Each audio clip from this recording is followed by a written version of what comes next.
बिस्मिल्लाहिर्रहमानिर्रहीम। अस्सलाम वालेकुम नादरीन, आप यूट्यूब चैनल देख रहे हैं। मैं इमरान खान हूँ। इमरान खान साहब ने जेल से 7 नकात भिजवाए हैं कौम के नाम, और ये उनका एक बड़ा इंपॉर्टेंट पैगाम है जिसमें आपको ये पता चल जाएगा कि इमरान खान साहब जिस दिन गिरफ्तार हुए थे उस दिन कहाँ खड़े थे और आज इतनी लंबी कैद गुजारने के बाद कहाँ खड़े हैं।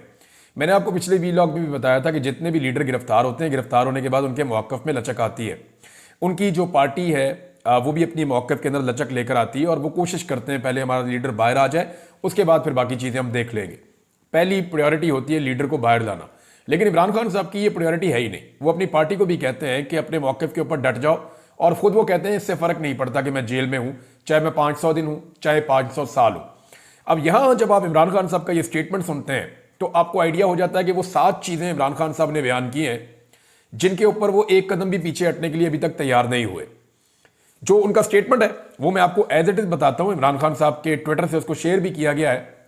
साबिक वज़ीर आज़म इमरान खान का अडियाला जेल से पाकिस्तानी कौम के नाम पैगाम। तहरीक इंसाफ ने हमेशा आईन और कानून के मुताबिक जिद्दोजहद की है, मगर मुल्क पर मुसल्लत माफिया हमेशा आईन और कानून की खिलाफ वर्जी करता है। 9 मई और 26 नवंबर की तहकीकात के लिए जुडिशल कमीशन का क़याम और अंडर ट्रायल असीरान की रिहाई हमारे जायज़ मुतालबात हैं। ये वो 2 मुतालबात हैं जो इमरान खान साहब ने कहे थे कि मैं अपनी सिविल नाफरमानी की तहरीक को रोकूंगा, अगर आप ये मुतालबात मानते हैं तो फिर मुज़ाकरात उसके बाद होंगे। मैं सिविल नाफरमानी की तहरीक चंद दिनों के लिए मुअख्खर कर रहा हूं। इस दौरान तहरीक इंसाफ के खदोखाल और टाइम लाइन का फैसला करूंगा। ये बहुत इंपॉर्टेंट है। 7 ऐसी वजूहात हैं जिनकी वजह से हमारे लिए सिविल नाफरमानी की तहरीक शुरू करना ज़रूरी हो चुका है। अब सिविल नाफरमानी की तहरीक पे बहुत तनकीद हो रही थी। इमरान खान साहब की अपनी पार्टी के अंदर कई लोग जो है वो इसके ऊपर पूरी तरह आवाज़ नहीं उठा रहे थे। लोग डरे हुए थे और इमरान खान की पार्टी के लोगों को ब्लैकमेल भी किया गया। ये कहा भी गया कि देखें आप हैं तो पाकिस्तानी, तो ये कैसे मुमकिन है कि आप पाकिस्तान के अंदर सिविल नाफरमानी की तहरीक चलाकर मुल्क को नुकसान पहुंचाएं। ये सवाल उठाया गया। अब इस पर इमरान खान साहब ने जवाब दिया कि हमें क्यों ये तहरीक चलानी पड़ रही है। तो ये 7 वजूहात हैं जो इमरान खान साहब ने बताई हैं। नंबर 1, 2023 में लंदन प्लान के तहत पंजाब और खैबर पख्तूनख्वा असम्बलियों के इलेक्शन आईन के बरखिलाफ 90 दिन के अंदर नहीं कराए गए, क्योंकि इलेक्शन से पहले तहरीक इंसाफ को खत्म करना मकसद था। पहली वजह उन्होंने बताई कि हमारे साथ पहली ज्यादती जो बड़ी हुई, अभी उन्होंने ये नहीं कहा कि मेरी हुकूमत कैसे गिराई गई, वो उसके बाद 2023 में आए। उन्होंने कहा जी हमारे इलेक्शन ही नहीं करवा रहे थे, ये 90 दिन आईन और कानून कहता है, इन्होंने आईन और कानून तोड़ दिया, इलेक्शन नहीं करवा रहे थे कि पीटीआई का पहले सफाया करो। नंबर 2, वो ये कह रहे हैं कि 9 मई से पहले ही मुझ पर 140 से जायद मुकदमात बना दिए गए। रेंजर्स ने मुझे इस्लामाबाद से अगवा किया, जिसको सुप्रीम कोर्ट ने गैर कानूनी करार दिया। 9 मई एक फॉल्स फ्लैग ऑपरेशन था जिसके तहत हमारे लोगों को गिरफ्तार करना मकसद था। 10,000 अफराद को गिरफ्तार करके झूठे मुकदमात में जेलों में डाल दिया गया। हमारे कारकुनान और पार्टी रहनुमाओं पर तशद्दुद किया गया, उनके घरों को तोड़ा गया, उनके खानदानों को हिरासा किया गया, उनको अदालतों से जमानत मिलते ही किसी नए झूठे पर्चे में गिरफ्तार कर लिया जाता। मेरे अगवा से लेकर कारकुनों पर तशद्दुद, गिरफ्तारियां, सब कुछ गैर कानूनी और गैर आईनी था। इस जुल्म के खिलाफ सुप्रीम कोर्ट में पटिशन दायर की, लेकिन सुप्रीम कोर्ट ने इंसानी हुकूक की इन बदतरीन खिलाफ वर्जियों का नोटिस तक न लिया। कादी फायद ईसा हुकूमत के साथ मिला हुआ था। 1971 के बाद कभी किसी पार्टी पर इस तरह का रियासती जबर नहीं किया गया। नंबर 3 पे इमरान खान साहब ने बताया कि तमाम गैर कानूनी और गैर जमहूरी हरबों के बाद उनको गलतफहमी थी कि 8 फरवरी को तहरीक इंसाफ इलेक्शन नहीं जीत सकती। सिकंदर सुल्तान राजा और कादी फायद ईसा ने मिलकर पार्टी निशान छीना, जो पार्टी को बैन करने के मुतरादिफ था। हमारे उम्मीदवारों को निशाना बनाया गया। 3 उम्मीदवारों को जबरदस्ती इलेक्शन से दस्तबरदार करवाया गया। चौथी ऑप्शन का बंदा खड़ा हुआ, आप अंदाजा कर लें। फिर चौथी चीज इमरान खान साहब बता रहे हैं कि उनको इंजीनियरिंग के जरिए इलेक्शन जीतने का इस कदर यकीन था कि नवाज शरीफ अपनी विक्ट्री स्पीच भी तैयार कर चुका था, लेकिन तकरीर से पहले उनको पता चल गया कि पाकिस्तान तहरीक इंसाफ इलेक्शन जीत गई है। फिर उन्होंने फॉर्म 47 के जरिए इलेक्शन फ्रॉड किया। कमिश्नर रावलपिंडी ने इस फ्रॉड को कंफर्म किया और गवाही दी, लेकिन उस पर भी निजाम इंसाफ खामोश रहा और कोई नोटिस ना लिया। नंबर 5, इस रजीम चेंज के बाद के 2.5 सालों में यूं तो इंसाफ के निज़ाम पर कब्जे के लिए हर जाबराना और गैर इखलाकी हरबा इस्तेमाल किया गया, लेकिन 26वीं आईनी तरमीम के जरिए अदालतों की आज़ादी के ताबूत में आखिरी कील ठोंक दिया गया। अपनी मर्जी के जज लगाने के लिए आइन के साथ खिलवाड़ किया गया। इस तरमीम की मंजूरी के लिए जो हरबे इस्तेमाल किए गए वो भी एक मजायका खेज दास्तान है। लेकिन इस सारे मामले पर भी ना अदलिया ने कोई नोटिस लिया, ना रियासत का चौथा सतून समझे जाने वाला मीडिया इसके खिलाफ आवाज बुलंद करने की इखलाकी जुर्रत कर सका। नंबर 6, सुप्रीम कोर्ट के फुल कोर्ट के फैसले के बावजूद तहरीके इंसाफ को आज तक मखसूस नशिस्तें नहीं दी गई। यह ना सिर्फ तौहीन अदालत है बल्कि अवामी फैसले की तौहीन और जमहूरियत पर शब खून भी है। नंबर 7, 26 नवंबर को हमारे पुरअमन और निहत्ते सियासी कारकुनों पर गोलियां बरसाई गईं। हमारे कारकुनान मुकम्मल तौर पर पुरअमन थे, उन्होंने किसी को नुकसान नहीं पहुंचाया था। उनका मुतालबा आइन और कानून और जमहूरियत की बहाली था। ना तो लॉ एंड ऑर्डर की सूरत हाल थी, ना ही कोई और पुरतशद्दुद कार्रवाई हुई। लेकिन इसके बावजूद हमारे लोग शहीद किए गए। 12 लोग मगरिब से पहले शहीद किए गए और बाकियों को रात बिजली बंद करके गोलियां मारी गई। इन हालात में जब पाकिस्तानियों से तमाम आईनी हुकूक छीन लिए गए हैं, पार्लियामेंट और सुप्रीम कोर्ट पर कब्जा कर लिया गया है, पुरअमन एहतजाज का हक भी छीन लिया गया है, कानून और आइन की बुनियादें हिला दी गई हैं, अपने ही शहरियों पर गोलियां भी चलाई जा रही हैं, इदारों को अवाम के मुकाबले में लाने की कोशिश की जा रही है, तो सिविल नाफरमानी की तहरीक शुरू करना कौम की मजबूरी बन चुकी है। इसके अलावा अपोजिशन लीडरान को जेल में मुलाकात के लिए मैं वेलकम करता हूं। मैंने आपको पिछले वीडियो में बताया था कि मौलाना फजलुर रहमान साहब और अचक ज़ई साहब और अख्तर मेंगल साहब और दीगर कुछ और लोग हैं वो इमरान खान साहब से जेल में मिलना चाहते हैं और इमरान खान साहब उनसे शायद मुलाकात भी करेंगे अगर सिस्टम ने इजाज़त दी तो।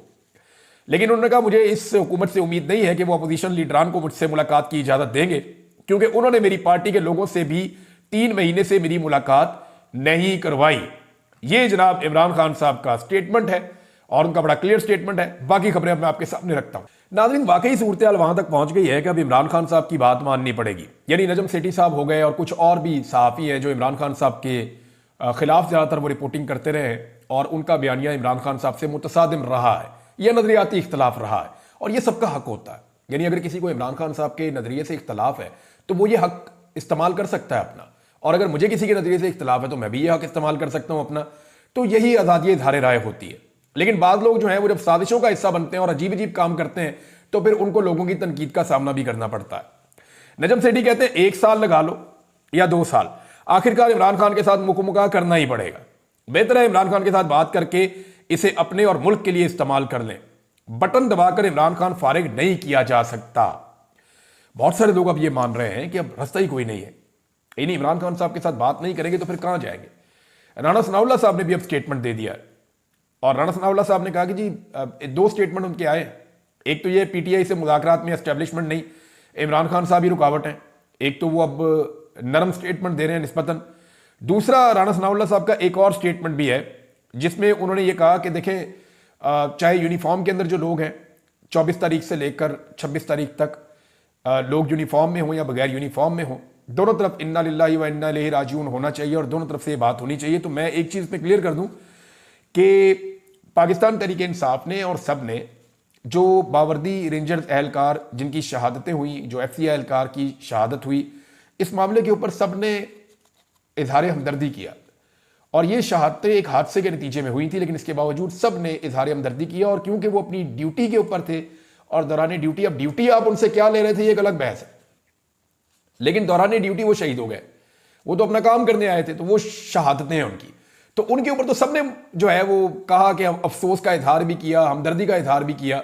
लेकिन दूसरी तरफ जो पाकिस्तान तहरीक इंसाफ के लोग शहीद हुए उनके ऊपर तो किसी ने बात ही नहीं की। राणा सनाउल्लाह साहब आपकी पार्टी तो अभी तक मानती ही नहीं है, वो तो तस्लीम ही नहीं करते कोई एक बंदा भी जो है उसको गोली लगी है और कोई एक बंदा भी जो है वो शहीद हुआ है, वो तो ये मानते ही नहीं है। तो ये बहुत ज़मीन आसमान का फ़र्क है। पाकिस्तान तहरीक इंसाफ ने इस मामले में काफ़ी रिस्पॉन्सिबिलिटी का मुजाहरा किया था। अब इस वक्त जो अमेरिका का मूड है ना पाकिस्तान को लेकर, यानी जो आने वाली ट्रंप की एडमिनिस्ट्रेशन है, 1 महीना बाकी रह गया है, 20 जनवरी को उन्होंने हल्फ ले लेना है। उसके बाद जो अमेरिका का स्याह और सफ़ेद है वो तो डोनाल्ड ट्रंप के पास हो गई, लेकिन दुनिया में एक बहुत बड़ी इन्फ्लुएंशियल ताकत है अमेरिका, और पाकिस्तान जैसे मुल्क जो हैं वो अमेरिका की तरफ देखते हैं अपनी इकोनॉमी के लिए, अपने मामलात के लिए। तो फिर डोनाल्ड ट्रंप के हाथ में चीज़ें आ जाएंगी। अब डोनाल्ड ट्रंप की जो एडमिनिस्ट्रेशन है, जो उन्होंने अपनी टीम बनाई है, उसके मूड को देखते हुए मौजूदा हुकूमत ने सर जोड़ लिए कि बचना कैसे। यानी इन्होंने पूरी कोशिश की थी, इन्होंने अपने सफ़ीर की ड्यूटी लगाई, वहाँ पे और बहुत सारे लोगों को कहा, बहुत सारे ओवरसीज पाकिस्तानियों से रब्ता किया, बहुत सारे लोगों को बहुत सारा पैसा ऑफर किया, लॉबिंग के लिए पैसा खर्च किया, लेकिन इसके बावजूद कामयाबी हुई नहीं। बजाय इसके कि कामयाबी होती, जो कुछ इन्होंने किया वो उल्टा गले पड़ गया। और जिस तरह वो जियो ने एक खबर लगाई, और जियो को वहां देखा जाता है कि प्रो एस्टेब्लिशमेंट एक चैनल है या प्रो पीडीएम एक चैनल है जिसकी इस वक्त हुकूमत है, तो वो जब ट्रोलिंग कर रहा था ट्रंप की टीम की या ट्रंप की, तो उसको लेकर काफी वहां पे जो है वो गड़बड़ हो गई, और वो मामला जो बाद में खुलना था वो अभी खुल गया। अब 1 महीना बाकी है, सारे सर जोड़कर बैठे हैं कि इसमें अब करें क्या। इसमें से हुकूमत को सिर्फ एक चीज मिल सकती है, सिर्फ एक बयानिया मिल सकता है, और वो भी लंगड़ा बयानिया है, यानी वो भी इतना काम नहीं आएगा। एक कमजोर बयानिया ये मिल सकता है, हो सकता है इसे 5 या 10 साल के बाद इनके काम आ जाए, लेकिन कमजोर बयानिया ये जरूर मिल सकता है कि इमरान खान को छुड़ाने के लिए अमेरिकन ने राब्ता किया था। हालांकि इमरान खान को पकड़ने के लिए भी अमेरिकन ने जो कुछ किया था, बाकायदा साइफर आ चुका है, और वो अंदर खाते हो रहा था जो भी हो रहा था। यहां अमेरिकन जो बात कर रहे हैं ओपनली कर रहे हैं, सोशल मीडिया पे कर रहे हैं, सारी दुनिया पढ़ दे, कोई फर्क नहीं पड़ता। मामला ह्यूमन राइट्स का, कोई रजीम चेंज नहीं वो पाकिस्तान में करवा रहे। वो पाकिस्तान में कह रहे हैं फ्री एंड फेयर इलेक्शन करवा दो, अगर वो कहेंगे तो मैक्सिमम ये कहेंगे। वो ये कह रहे हैं कि इमरान खान को इंसाफ दे दो, गैर कानूनी तौर पर उसको जेल में रखा हुआ। सारे ओवरसीज पाकिस्तानी ये रोजाना कहते हैं, इनका मुतालबा ही एक है कि फ्री इमरान खान, और वो टॉप ट्रेंड भी कर रहा है तब से लेकर अब तक।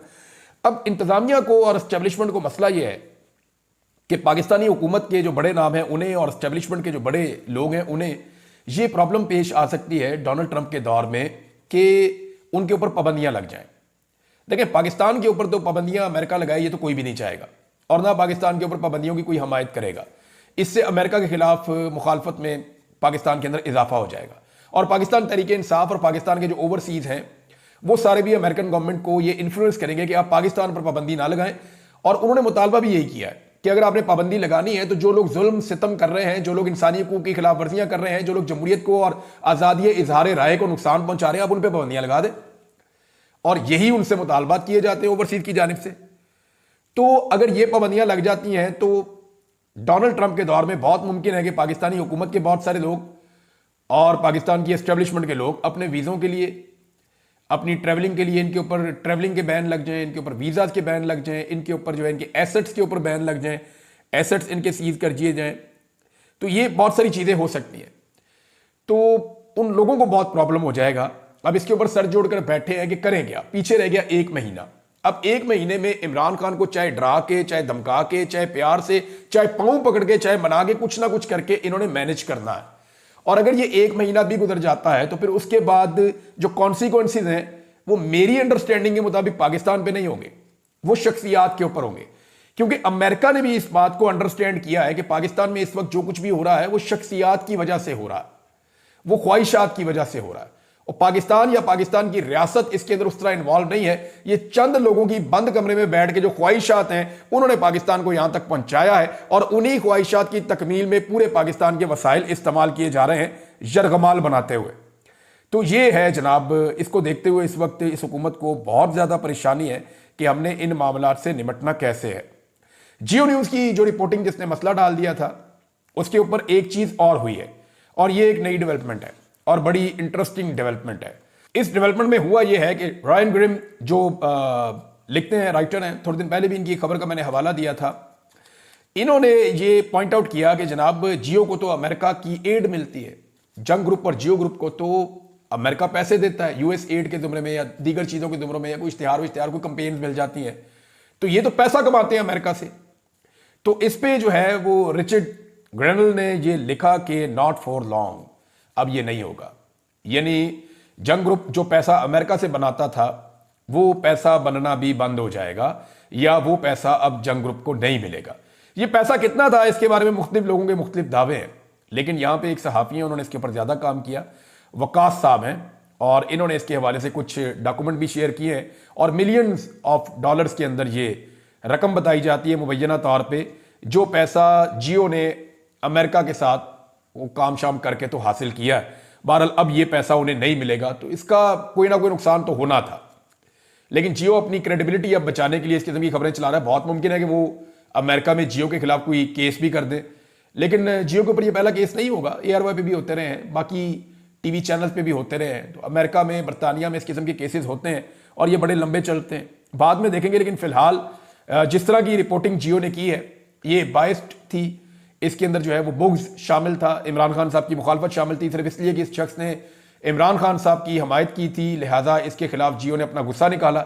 हालांकि इससे पहले बहुत सारे इसी तरह के लोग अमेरिका में बड़े बड़े ओहदों के ऊपर रहे, हमेशा से रहे। जियो ने कभी उनकी ऐसे तस्दीक नहीं की, लेकिन ट्रंप की और इस आदमी की खास तौर पर तस्दीक इसलिए की कि जियो को यह लगता है कि ये इमरान खान के सपोर्टर हो सकते हैं, या इनके आने से इमरान खान को जो लगातार नुकसान पहुंचाया जा रहा है, या जो बाइडन की इंतजामिया ने जो खुली छूट दे रखी है कि जो मर्जी आप इंसानी हकूक़ की खिलाफ वर्जियां करें, वो इंसानी हकूक़ की खिलाफ वर्जियां बंद हो जाएंगी।